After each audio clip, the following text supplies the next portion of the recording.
Lucas capítulo 21. Diz assim: Jesus olhou e viu os ricos colocando as suas contribuições na caixa de ofertas. Viu também uma viúva pobre colocar 2 pequeninas moedas de cobre. Ele disse: em verdade lhes digo que esta viúva, ela colocou mais do que todos os outros. Todos deram do que lhes sobrava, mas ela, da sua pobreza, ela deu tudo o que possuía. Vamos fazer uma oração então a respeito disso? Se você puder, incline a sua cabeça e vamos orar.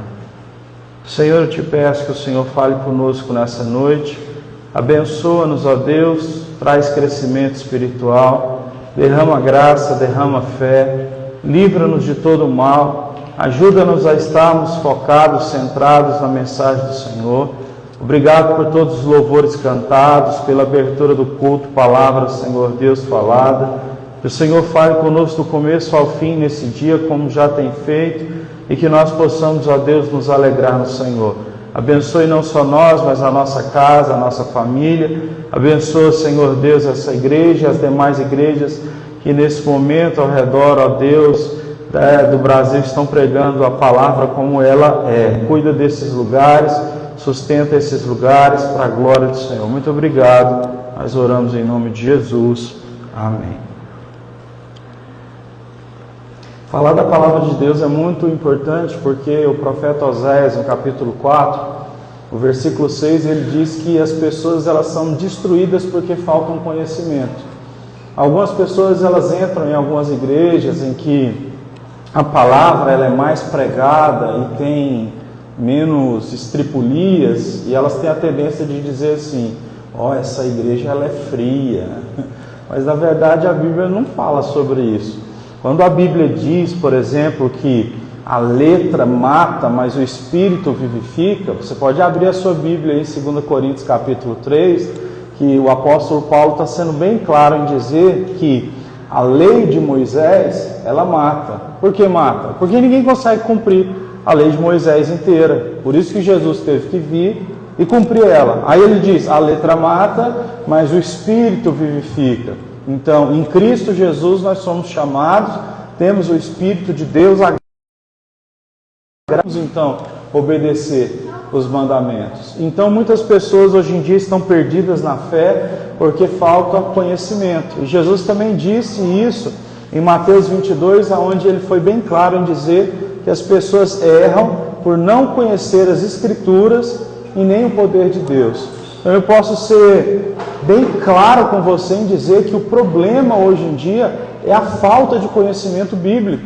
Um pastor americano que fez a sua trajetória missionária toda como é que eu vou dizer? Na selva peruana, nas comunidades indígenas peruanas, ele costuma dizer que se uma pessoa só orar, mas não ler a Bíblia, ela vai se tornar uma pessoa sentimental, vai ser levado por todo vento de doutrina. São pessoas então que vão orar, podem até orar em nome de Jesus, mas oram fora da palavra e não recebem resposta, porque nós precisamos compreender o que Deus quer de nós, e a palavra nos dá então esse entendimento. Baseado nisso, então, eu quero introduzir essa mensagem. Nós lemos então o capítulo 21, somente 4 versículos, mas esse momento aqui da vida de Jesus fala sobre os 10 últimos dias dele na face da terra. Então Jesus ia ser crucificado, mas os 10 últimos dias dele começam no capítulo 20. Do capítulo 20 até o capítulo 21, abrangem 10 dias que Jesus fala algumas coisas antes dele ser crucificado. É bom que a gente entenda, por exemplo, que o Senhor Jesus, ele foi confundido por muita gente. Muita gente seguiu a Jesus pensando que ele seria um revolucionário que libertaria o povo de Israel do Império Romano. E essas pessoas, quando descobriram que essa não era a intenção dele, elas largaram Jesus. Muitos foram contra e começaram até a pedir a prisão dele, como se ele tivesse contado algum tipo de mentira. Mas ele sempre foi bem claro em dizer que o reino dele não era desse mundo. Você vai ver então que a autoridade de Jesus é questionada, aí no capítulo 20 de Lucas, que nós temos no capítulo anterior do que nós lemos. A autoridade de Jesus é questionada porque o pessoal diz que o batismo de João, eles perguntam para Jesus, sempre eram perguntas bem perspicazes, né? Porque o Senhor Jesus tinha dado todas as demonstrações que ele era o Filho de Deus, pelos milagres, pelos ensinos, pela sabedoria, por tudo. E eles sempre iam com perguntas perspicazes para ver se pegava Jesus em algum tipo de erro. Então eles vão lá em Jesus e dizem, e aí, o batismo de João, ele é do céu ou da terra? Porque se Jesus fala que é da terra, então quer dizer que Deus não estava ali. Se fala que é do céu, né, tem outra complicação também. Em tudo isso, então, o Senhor Jesus respondia com muita sabedoria, como ele respondeu aqui no capítulo 20, no versículo de número 5. Eles discutiam entre si, dizendo, se dissermos do céu, isso aqui são os fariseus, hein? Os homens daquela época ali que eram os estudados. Então, eles disseram, se dissermos do céu, ele perguntará, então por que vocês não creram nele? Mas se dissermos dos homens, todo o povo apedrejará, porque convencidos estão de que João Batista era um profeta. Então, o próprio Jesus, quando ele recebia essas perguntas, ele mesmo dava um jeito de fazer uma pergunta e essas pessoas sempre ficavam, então, sem respostas. Então, o capítulo 20, ele é interessante porque Jesus traz algumas das suas mensagens finais a respeito de como nós temos que lidar com certas situações. Como, por exemplo, lidando aqui com os religiosos, você vê que Jesus ele não tem obrigação nenhuma de responder a essas pessoas. Na verdade, ele responde, né, com outra pergunta. Então, a gente não precisa querer ter resposta para tudo, nós não precisamos, né, nos cobrar em ter resposta para tudo, porque nem o próprio Jesus, né, esteve afim de dar todas as respostas para as pessoas, apesar do que ele já sabia. Depois ele vai falar da parábola dos lavradores, e logo depois ele vai falar de um texto muito importante para nós, que é o pagamento de imposto a César. E também esses homens religiosos chegaram em Cristo e perguntaram, é certo pagar um imposto para César? E olha que quem chegou nele foram homens que eram o quê? De Israel. Então, se Jesus dissesse, tem que pagar o imposto, ele seria acusado de traição pelos judeus. Se ele dissesse, não é para pagar imposto, ele seria acusado pelos romanos de estar intentando alguma revolução, dizendo que não precisa pagar imposto. Então Jesus ele responde dizendo, me mostrem uma moeda. Era uma moeda de prata. E aí ele vai então me diz, o que tem aí na moeda? E tinha o rosto do César. E aí Jesus disse, dá para César o que é de César e dê a Deus o que é de Deus. Então ele responde dessa forma. E aqui então você vai entender que do final do capítulo 20 até o começo do capítulo 21, o Senhor Jesus ele vai falar algumas coisas conosco sobre a nossa relação com o dinheiro. Preste bem atenção nisso. Isso pode ser bem complicado para nós nos dias de hoje, por nós vivermos debaixo de tanta corrupção. Mas a Bíblia diz em Romanos capítulo 13 que as autoridades que Deus constitui, certo? Foi Ele que constituiu. As autoridades que existem foi Ele que constituiu. Então, por mais que você veja, por exemplo, nessa época que o Império Romano, eles estavam contra Israel, eles escravizavam Israel, o próprio Senhor Jesus Cristo, ele não fez nenhum tipo de questão de dizer que não deve se pagar imposto, que essas pessoas são cruéis, que essas pessoas são más. O princípio bíblico sempre é de que, se isso aconteceu, se Deus deixou essas pessoas chegarem a algum tipo de status governamental, é porque Ele tem algum propósito. É como muitos costumam dizer, né, que os falsos líderes, eles são o juízo de Deus para o quê? Para uma população fraca, para uma população que se esquece rápido das coisas que acontecem. Compreende isso? Então você vai ver em Romanos capítulo 13, Paulo dizendo assim, é Deus que constitui as autoridades, e ele coloca até a espada na mão das autoridades para fazer o quê? Para punir o injusto e para honrar o justo. Mas quando a gente entra numa situação, né, como a gente vive hoje em dia, né, infelizmente as autoridades elas têm a espada, mas o que elas fazem com a espada? Elas honram os que são maus e elas o que? Punem aqueles que estão no caminho ali que, assim, no nosso ponto de vista, é o melhor.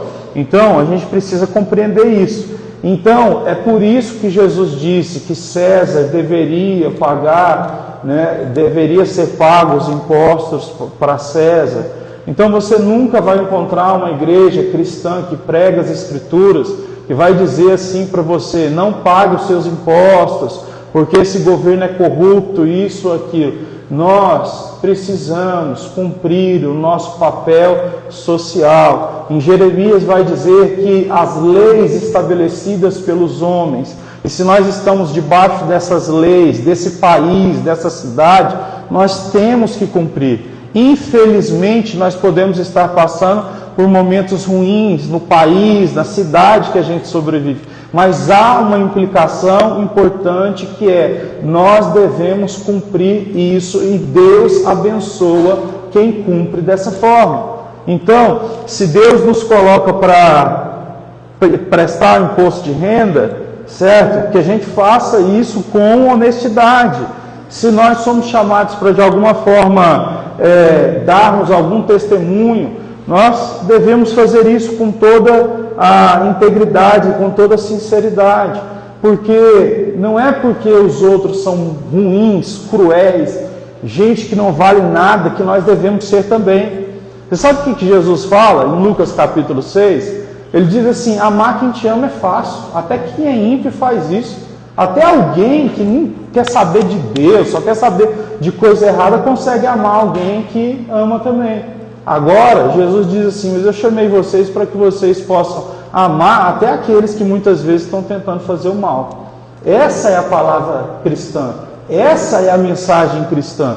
Então, nós não podemos deixar de cumprir as nossas funções por nós olharmos, certo, essas questões que são erradas nesse mundo. Nós não somos igual a eles. Eles são trevas. Nós somos chamados para ser luz. E ser luz desse mundo é fazer o que é certo enquanto todo mundo está fazendo o que é errado. Então, por favor, não perca essa luz, porque esse mundo ele só não acabou ainda por causa de pessoas que não desistiram de cumprir a palavra de Cristo mesmo no meio dessa escuridão.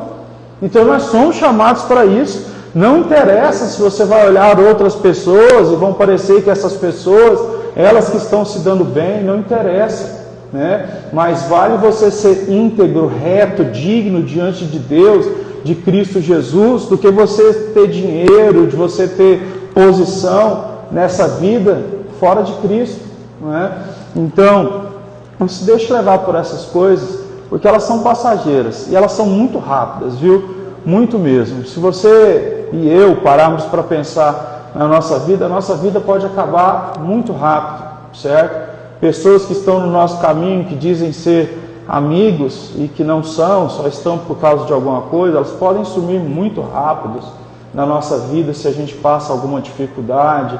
Então, eu realmente aconselho, porque se você ficar do lado de Cristo nesses momentos difíceis, você sempre terá um guardião ao seu lado nos momentos que você mais precisar.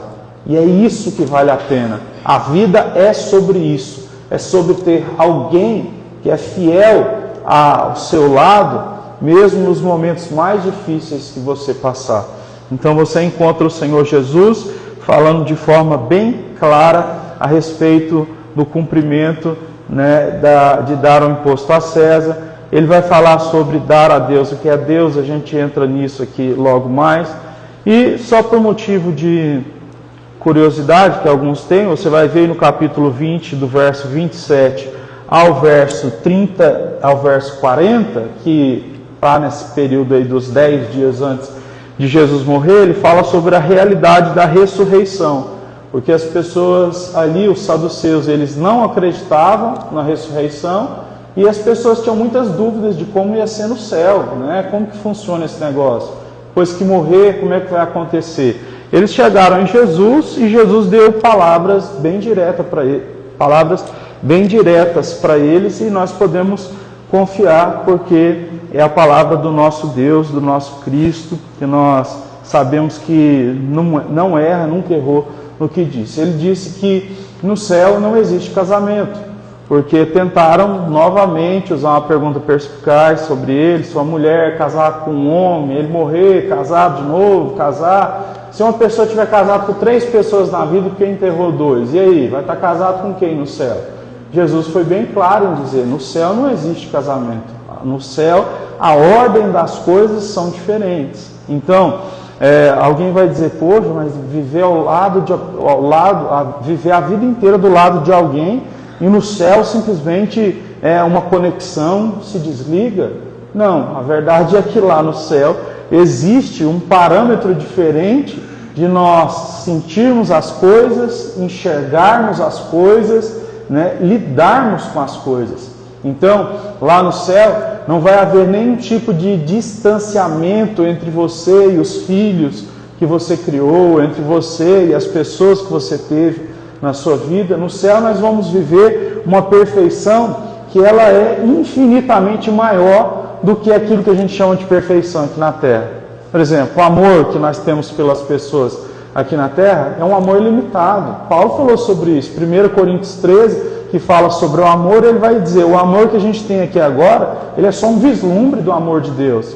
Então, quando nós chegarmos no céu, o amor que vai existir por você e por uma pessoa que você ama, ele é infinitamente maior do que qualquer amor, seja amor materno, paterno, amor entre casais, amor entre irmãos, vai ser infinitamente melhor, certo? Então nós não precisamos ter medo disso. E lá no céu nós vamos todos juntos estar diante do Cordeiro, nós vamos sim nos conhecer, nós vamos estar com o Senhor. Se nós morrêssemos agora, nós já iríamos estar com o Senhor e iríamos esperar a segunda vinda de Cristo, para Ele ressuscitar o nosso corpo, e o nosso corpo também, juntamente com a nossa alma, ela estará eternamente no céu, e dessa forma o nome de Deus será glorificado. Pois bem, mas o que me chama a atenção é que Jesus, então, aqui, já faltando 2 dias no capítulo 21 da sua morte, ele faz algo que é no mínimo inusitado. E Jesus, ele era muitas vezes assim. Se você ver o verso de número 1 do capítulo 21, diz assim: Jesus olhou e ele viu ricos colocando suas contribuições nas caixas de ofertas. Eu quero que você pare para pensar num homem que sabia que iria morrer 2 dias depois, e esse homem, ele anda com 12 discípulos, certo? E ele escolhe ficar na frente do templo, certo? Do templo de Jerusalém, e eles estão sentados ali no templo. Falta 2 dias para ele morrer. O que eles estão fazendo ali? Jesus está observando, certo? Juntamente com os discípulos, as pessoas que estão ali fazendo ofertas a Deus. E existem pessoas que estão entrando ali fazendo ofertas para outros verem.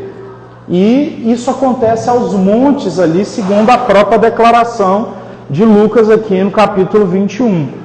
Mas, quando chega uma mulher, que ela era viúva, ela tem só 2 moedinhas de cobre, algumas moedinhas de cobre, ela vai e doa no gasofilácio, como está escrito em outra versão, aquilo. E naquele momento, então, Jesus, ele se levanta e ele diz para os discípulos: olha, essa mulher, essa sim fez o que é correto. Não porque ela deu tudo que ela tem, porque Deus não quer que você dê a sua casa, as coisas que você tem para algum lugar. Você precisa cuidar da sua vida e da sua família. Mas sim porque aquilo que ela deu tinha algum valor dentro do coração dela. Isso me chama a atenção porque Jesus já está na reta final. Ele poderia ensinar coisas que na minha cabeça seriam muito mais importantes do que falar sobre isso aqui. Mas quando ele resolve falar então sobre dinheiro, na reta final da sua vida, tanto sobre o imposto lá para César, quanto sobre, certo, essa questão da viúva ofertar, ele está então nos mostrando que a forma como nós lidamos com o dinheiro dentro do nosso coração é uma coisa muito importante. Então eu não quero falar da forma como nós lidamos com o dinheiro fora do nosso coração, mas dentro. Porque quando Jesus se levanta e diz assim, essa mulher, ela agradou a Deus e ela fez mais do que os outros, ele está olhando para dentro do coração dela. Não é a aparência, não é a quantidade, não é o volume, não é nada disso. Ele está olhando para o coração dela. Então ele vai se levantar dessa forma e vai falar então a respeito disso para a viúva. Veja bem, o que a Bíblia então nos ensina a respeito, né, da forma como nós devemos lidar com a generosidade e com as questões financeiras que nós vivemos, as questões envolvendo dinheiro que nós temos nesse mundo. Primeiro, é muito importante a gente lembrar do que está escrito em 1 Timóteo, capítulo 6, no verso 10, que diz que o amor ao dinheiro é a raiz de todos os males. Amar ao dinheiro e viver pelo dinheiro é você morrer por dentro. É como se a sua alma fosse se secando todos os dias mais e isso fosse destruindo você por dentro. Então, ninguém foi chamado para amar o dinheiro. Ninguém foi chamado para viver, para ganhar dinheiro. Nós somos chamados para exercer uma função e através dessa função nós somos remunerados por ela. Por isso que a Bíblia diz o quê? O trabalhador é digno de salário. Jesus fala isso, inclusive, quando ele está falando ali com os discípulos dele, que as pessoas, né, questionam ou não se quem faz a obra de Deus é digno ou não de salário. A obra de Deus tem que fazer gratuitamente, sei lá o quê. Tem que fazer de graça. Mas Jesus disse, o trabalhador é digno do salário. Então, se você vive para trabalhar só para dinheiro, você perdeu o fio da meada. Então, por exemplo, essa galera hoje em dia que está largando o trabalho para ficar mexendo com negócio só de computador, de ficar jogando essas porcarias aí desses jogos, caça-níqueis e essas paradas aí, certo? Esse pessoal está lascado, porque essa gente ela está perdendo completamente o fio da meada. Nós fomos chamados para oferecer algo que abençoe outras pessoas, e isso pode ser qualquer tipo de coisa. Pode ser você vender alguma coisa que abençoa outra pessoa, pode ser prestar um serviço que abençoa outra pessoa, mas alguma relevância precisa ter no que você faz. Porque se você troca o que você faz somente pelo dinheiro, isso dá mais dinheiro do que isso, então eu troco, mesmo que aquilo que você faça, que está dando menos dinheiro, seja o seu dom, a sua missão, e você resolve trocar aquilo, você está pecando contra Deus. Porque em Colossenses capítulo 3, verso 23, diz que quando você trabalha, você não deve trabalhar como se estivesse trabalhando para as pessoas, mas você trabalha como se estivesse trabalhando para o próprio Deus. Porque é para Deus que a gente faz. A gente não consegue dar o nosso melhor quando não é para Deus. Você pode olhar a sua vida inteira. Se não for por Deus, não dá para dar o nosso melhor. Está escrito isso. Salomão ele escreve uma coisa muito interessante também em Eclesiastes, que ele diz assim, lance o teu pão sobre as águas. O pão simboliza o que na palavra de Deus? O pão simboliza justamente o sustento. Representa de fato o sustento, a sua recompensa do seu trabalho. Salomão diz assim, no capítulo de número 11 de Eclesiastes, lança o teu pão sobre as águas, porque quando chegar os dias em que você precisará de alguma coisa, você vai poder então recolher 7, 8, 9, 10 pães para ti. O que isso quer dizer? Se você exerce o seu trabalho, você lança ele sobre as águas, no sentido de que muitas vezes você faz o bem para alguém, até mesmo sem cobrar pelo seu trabalho. Isso é um princípio que a gente deveria adotar na nossa vida, sabia? Ter parte do nosso trabalho sendo retirado como oferta para as pessoas. Entende? Então você oferta parte do que você faz para as pessoas. Não sei, talvez você possa... Fale alguma coisa para mim. Você pode vender roupa, por exemplo, e você escolhe, certo, ofertar parte disso para as pessoas, para a glória de Deus. Então, nós somos chamados a fazer isso por quê? Porque isso é generosidade. E Deus promete que, se nós passarmos um momento difícil na nossa vida, por nós termos essa generosidade, sempre vão aparecer pessoas de todos os lados para nos ajudar quando nós estamos em dificuldade. Isso é fundamental, então. Nós precisamos lançar o nosso pão sobre as águas. A Bíblia diz que aquele que é generoso, ele vai receber generosidade também. Está escrito em Provérbios capítulo 21, versículo 25. Então, receber generosidade da parte de Deus tem muito a ver com a questão de como nós, agimos na questão da nossa generosidade para com Deus e para com as pessoas. Isso é muito importante, gente, muito importante mesmo, porque você pode perceber grandes coisas Deus ele faz na nossa vida. E muitas dessas coisas, se não a maior parte dessas coisas, Deus faz usando alguém que Ele põe no nosso caminho. E de alguma forma, Deus coloca alguém no nosso caminho e as coisas elas dão certo, por quê? Justamente porque você semeou generosidade. E essa generosidade, ela o quê? Ela volta para você. Isso é fundamental. Isso é uma lei. Não é lei de tração, nada disso. É o que a Bíblia diz. A lei da semeadura. De Deus ninguém pode zombar. Aquele que planta, colhe. Aquele que planta coisas espirituais, colhe coisas espirituais. Quem planta nas coisas do mundo, só colhe coisas do mundo, no sentido de coisas ruins, nesse sentido. Então, a gente precisa pensar sobre isso. E para a gente não alongar tanto a mensagem, veja bem, teve uma época em Jerusalém, quando Jerusalém estava destruída e o pessoal começou a voltar, em Ageu, está no Antigo Testamento, o profeta Ageu, Deus diz assim que eles deveriam voltar e reconstruir os muros da cidade e reconstruir o templo, porque o povo tinha destruído tudo, os babilônicos. E quando eles entraram na terra, Deus abençoou eles mesmo, colocou até outras nações para dar para eles, madeira, prata, ouro, para realmente eles começarem do zero, reconstruir. Só que sabe o que aconteceu? O pessoal deixou os muros de lado e o templo de lado, cada um começou a fazer a sua casa e fazia com perfeição a sua casa, certo?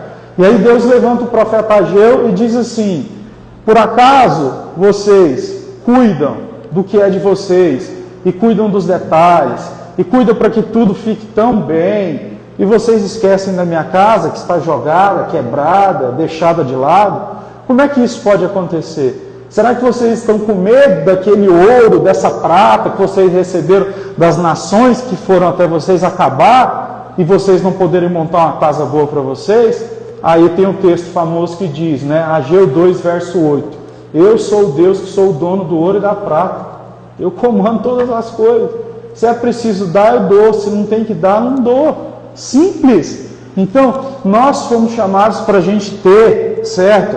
Essa sintonia, esse equilíbrio. Porque não pode haver um desequilíbrio muito grande entre a vida que nós levamos e entre a vida que nós doamos para as outras pessoas. Isso é fundamental. Então, o que a gente leva dessa viúva que entregou as moedas? Que no caso aqui até parece ser uma coisa ruim, Poxa, a mulher tinha 3 moedas, doou as 3 moedas, isso aí não deveria nem existir. Mas essa não é a questão. A questão é que esse texto nos mostra o princípio de que a generosidade ela não é medida pela quantidade. Então não é a quantidade, certo? Para cada um, a generosidade ela é medida no nível ao qual Deus deu.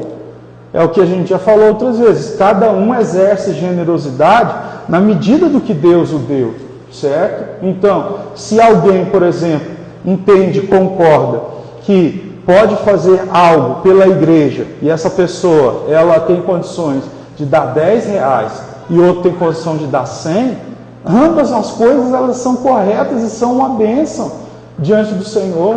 Eu, desde menino na igreja, com 15 anos, eu ganhava R$50 de mesada do meu pai, eu dava a oferta na igreja.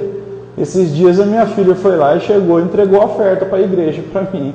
A oferta dela foi R$2,75, que ela ganhou um dinheiro. As pessoas, elas olham para isso hoje em dia e acham que isso é um ensino deturpado, justamente por causa de tantos escândalos que existiram. Mas Deus nos chama para que a gente tenha generosidade. Então eu pergunto para você, como é que você lida com as pessoas que precisam? Como é que você lida com a obra de Deus? Como é que você lida com as pessoas que cruzam o seu caminho? Sabe? Isso aí é fundamental. Então, não é a questão da quantidade, mas é a generosidade. Em segundo lugar, a verdadeira generosidade, ela vem do coração. Não é algo que é pressionado, é do coração. É você entender, certo, o que pode ser feito por ti, dentro do que Deus te dá, e você então é generoso segundo o seu próprio coração. É simples, é o que Paulo falou em 2 Coríntios capítulo 9. Cada um, não faça por obrigação, mas faça segundo o que o Senhor Deus coloca de generosidade no seu coração. A única coisa que eu posso dizer é, quanto mais generoso nós somos, mais Deus nos abençoa. É o que Paulo vai dizer. 2 Coríntios capítulo 9, dá conta de colocar na tela aí? 2 Coríntios capítulo 9, a partir do verso 6, Paulo vai dizer que nós devemos o quê? Ser generosos na hora de semear na obra de Deus. Aí ele vai dizer assim, quem semeia pouco, colhe pouco. Quem semeia muito, colhe muito. E Deus é poderoso para dar para você infinitamente mais do que você precisa.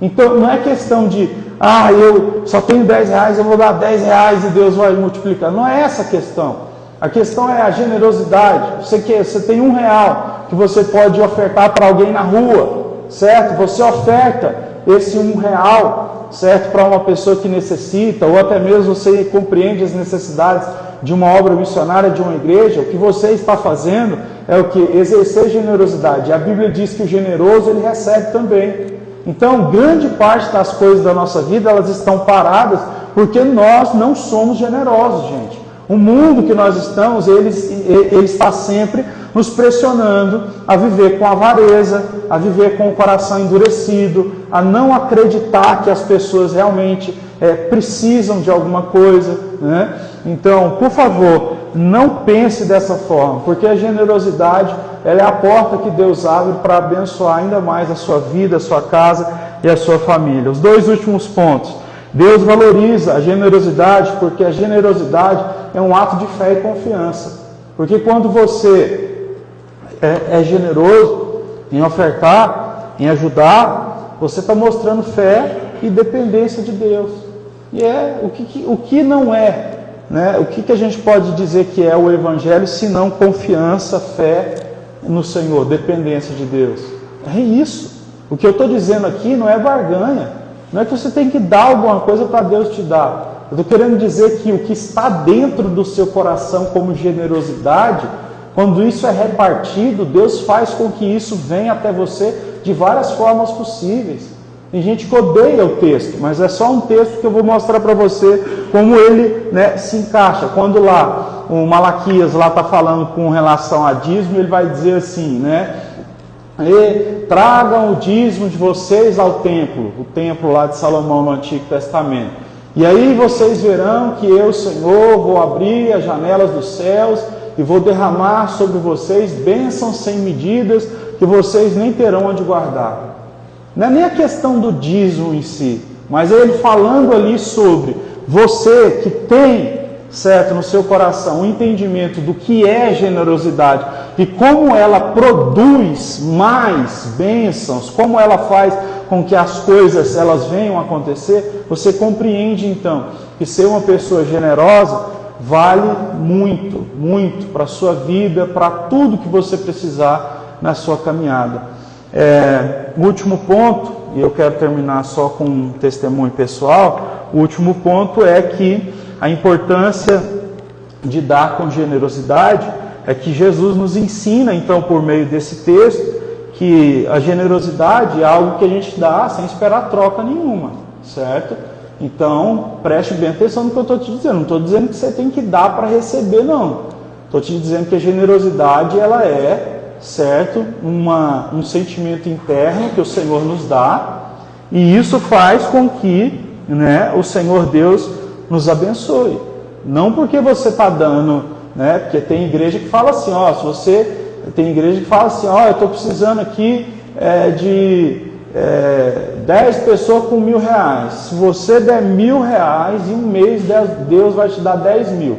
Isso não existe, tá? Isso é barganha, isso não é incentivar a generosidade, isso não é incentivo a um sentimento cristão, correto? Então não é isso que nós estamos falando. Nós estamos falando sobre generosidade, que é você oferecer algo sem esperar nada em troca, mas sabendo que você tem um Deus que está do seu lado sempre, entende? E aí eu termino dizendo, né, que essa viúva pobre, ela é um exemplo muito claro de como nós devemos agir com generosidade, porque generosidade é confiança em Deus. A partir de hoje, guarde essa frase: generosidade é confiança e fé em Deus, não é barganha, tá? Se for para barganhar, esqueça, não vale, tá? Agora, se é algo pela fé, confiança, aí sim. Só o texto que eu li na quarta-feira diz que Jesus entrou no templo e começou a derrubar as mesas, pegou um chicote, começou a chicotear tudo, uma coisa que nem parece Jesus, né? Jesus disse assim: vocês estão fazendo do templo do meu pai, templo de oração, um covil de bandido, porque lá eles ficavam vendendo animais, né? E aí o cara chegava lá, comprava o animal, dava para o sacerdote e oferecia para ele sacrificar. Por que Jesus foi contra aquilo? Porque os sacrifícios que deveriam ser feitos era o cidadão, o homem, a mulher, eles deveriam criar o animal. Então lá, nasceu o bezerro. Eles deveriam amamentar o bezerro lá, e oferecer naquela época em expiação. O sangue de Cristo não tinha derramado, era o sangue de um animal puro, então, que purificava pecados.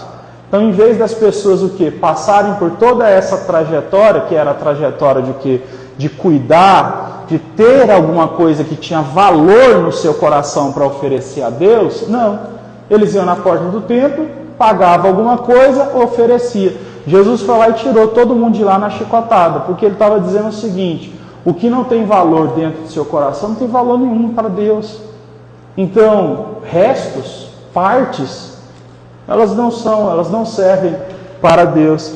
E assim a gente entende então o porquê do pecado de Caim e de Abel, não é? Por que a oferta de Caim foi rejeitada? Porque ele era um agricultor, ele pegou lá o resto lá do que ele plantava lá, ofereceu a Deus, o Senhor disse que tinha rejeitado, pela posição do coração dele. Ele ficou revoltado, porque o irmão dele, que era pastor de animais, a Deus, ele teve inveja e acabou as partes do coração dele. Então, eu encerro aqui contando testemunho pessoal. Quando eu fui fazer o seminário de teologia, estava complicado para eu fazer, porque os meus pais não queriam que eu fizesse, porque pensavam no futuro, como é que ia sobreviver, depois como é que ia me manter, como é que eu ia me casar, né? Preocupação de pai de quem tem 17 anos. E, sabe, eu tentei fazer as faculdades, eu comecei a fazer administração na Católica, depois tentei fazer marketing. Eu fui com todas as minhas forças, mas era como se alguma coisa dentro de mim, sabe, me impelisse para me fazer teologia. Mas eu não sabia como, porque eu não tinha condição de financiar meus estudos, né? Nem se eu trabalhasse ali, que eu tinha 17 anos, não tinha como, né, eu nem trabalhar para ter um salário maior. E eu lembro que tinha a faculdade de teologia ali no centro, e um dia eu fui lá do nada e pedi para falar com o reitor da faculdade. E o rapaz falou: ele está ocupado, se você quiser ficar esperando. Eu esperei pouco tempo, fui falar com o reitor e eu disse para ele, eu falei: olha, eu tenho um sonho de fazer o seminário, tenho um sonho de ser pastor, só que eu não tenho condições de arcar meus estudos, porque os meus pais acham que isso é perigoso para o meu futuro, isso, aquilo. Eu conversei com ele. Ele não deu para mim 5 palavras, ele disse aqui: volta aqui amanhã a tal hora, certo? E eu fui embora para casa, né? Pensei que não ia dar nada. No outro dia eu voltei lá, ele foi, conversou comigo assim também, em poucas palavras, e ele disse assim para mim: eu vou financiar os seus estudos, do começo ao final, você não vai precisar pagar nada, nem material aqui. Eu não entendi, eu falei: mas por quê? Depois, eu tenho que fazer algum financiamento para pagar no futuro? Depois que... Ele falou, você tem o acesso à biblioteca, a tudo da faculdade, certo? E nós estamos ofertando isso. E eu só lembro de perguntar para ele, falei assim, mas por quê? O que, né? A gente tem até aquela coisa, tá me dando, mas o que eu tenho que dar de volta? Ele falou assim para mim, eu nunca esqueço disso. Ele disse assim, eu só quero que você faça com outras pessoas o que eu estou fazendo por você agora. Só me disse isso. Ele era um homem de poucas palavras, falou isso. E eu fiz então a faculdade ali, o seminário bacharel, certo? Sem precisar pagar nada debaixo dessa palavra que esse homem me deu. Mas é como eu disse, eu plantava ali desde novinho, certo? R$50 que eu ganhava, sim, que eu dava na igreja, porque eu acreditava que a igreja precisava das suas manutenções e tudo mais. Então eu quero que você acredite na generosidade.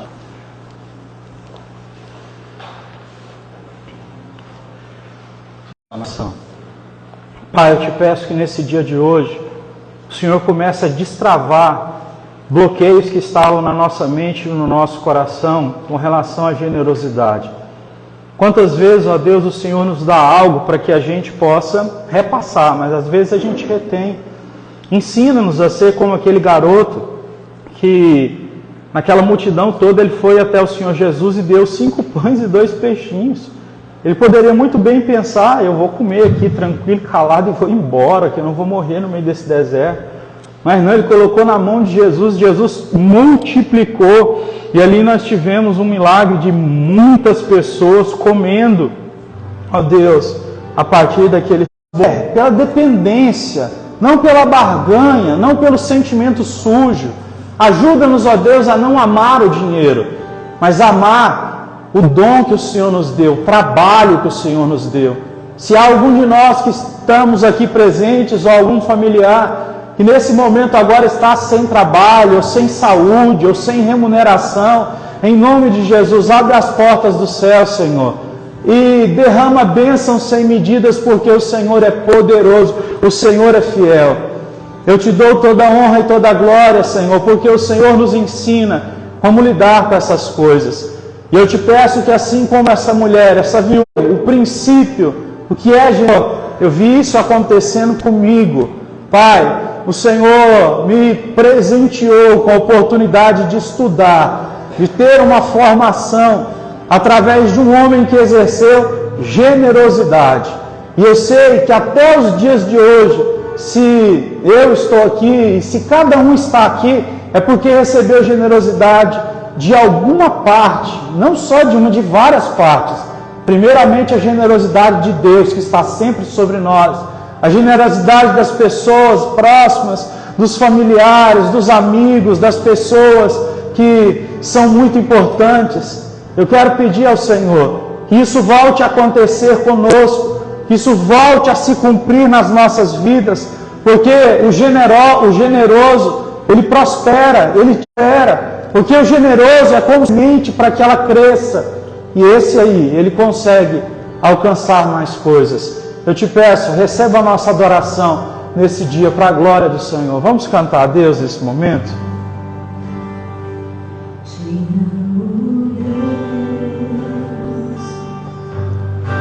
Tua graça nunca falha, todos os dias eu estou em tuas mãos.